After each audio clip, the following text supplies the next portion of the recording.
The following segment is sponsored by Daniel A. White and Associates. It does not necessarily reflect the views of WDEL or Forever Media. The Rick Jensen Show on 101.7 FM, 1150 AM, WDEL, and streaming to your smart speaker and mobile device. Andrew Wood, a financial planner specializing in retirement income with Dan White and Associates. By the way, you can give him a call if you're wondering, what do I do? High interest rates, the stock market's a mess, and I'm looking at retirement. They always specialize in retirement income planning, 888-690-8820, with a tip on Wednesdays right after news at 1:30. Andrew Wood. Andrew, thanks for being on. Thanks for having me, Rick. So what's on the block today? Yeah. So last week I actually had mentioned, something that's going to be coming down the pipe, and it has to do with a huge, how should we say, a transfer of wealth from parents to kids. And what I wanted to talk today was about kind of piggyback off of that and talk about inherited IRAs, specifically non-spouse inherited IRAs. So in the event where you may inherit money from a sibling, a parent, for example, or maybe even a friend, these types of situations are not uncommon, but it's very important to make sure that you're doing it right and you are avoiding mistakes. So if you're in this type of situation or you come across a situation where you are inheriting money from a non-spouse, specifically IRAs, you want to avoid some of the consequences that can happen. So the first thing you need to do is really contact your IRA custodian, whoever is holding that money, to make sure that the account is properly titled as an inherited IRA. All right. The last thing you want to do is, take a distribution, because there's no way to undo that. So first thing you want to do, contact the custodian, make sure they're retitling it as an inherited IRA, and then figure out what your best options are going to be. Okay. I got a question for you, and this might be a tax question on IRAs.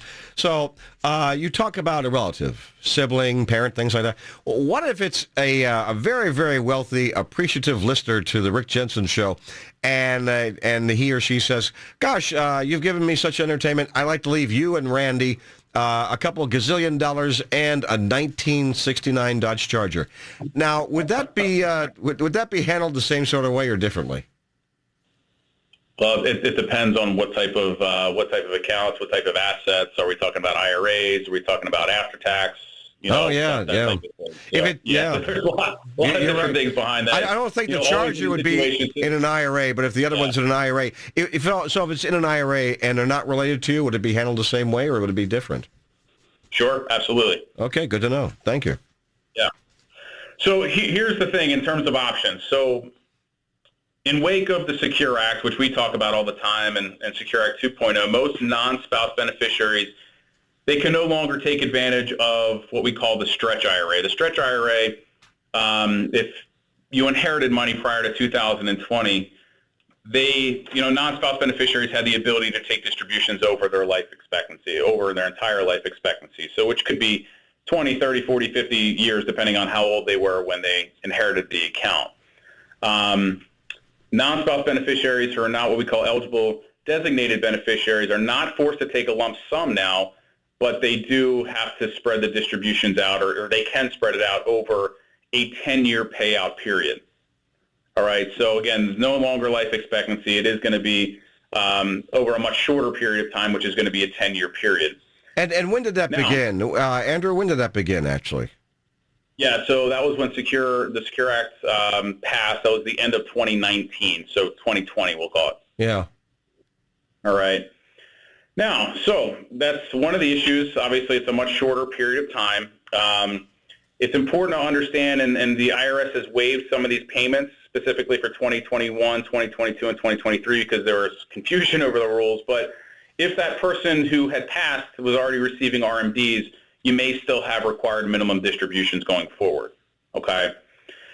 So, long story short, all right, you got to make sure you're taking it slow, you're figuring out your options. When you do inherit an IRA from a non-spouse, just proceed with caution. A lot of times we say in the beginning, touch nothing, right? So don't make any drastic decisions. Make sure you're planning it out. You have to understand the tax consequences if you do decide to take a distribution. right? So sometimes we see it where someone wants to take the entire distribution at once. If you do that and you figure out, you know what, you change your mind, you can't do that. There's no undo there. There's no 60-day rollover rule for inherited IRAs.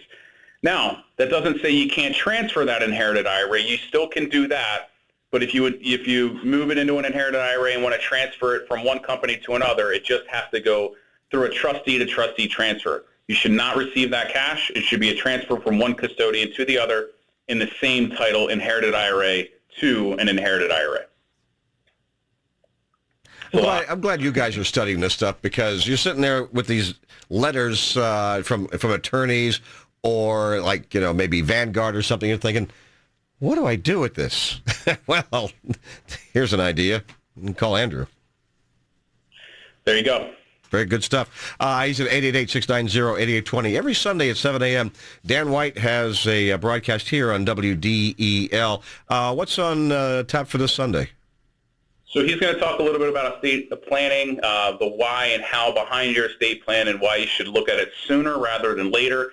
Unfortunately, a lot of these issues, we as humans tend to procrastinate, and that's one of the biggest issues that I see is procrastination with the estate planning. So, so it's one of those things he's going to touch on that.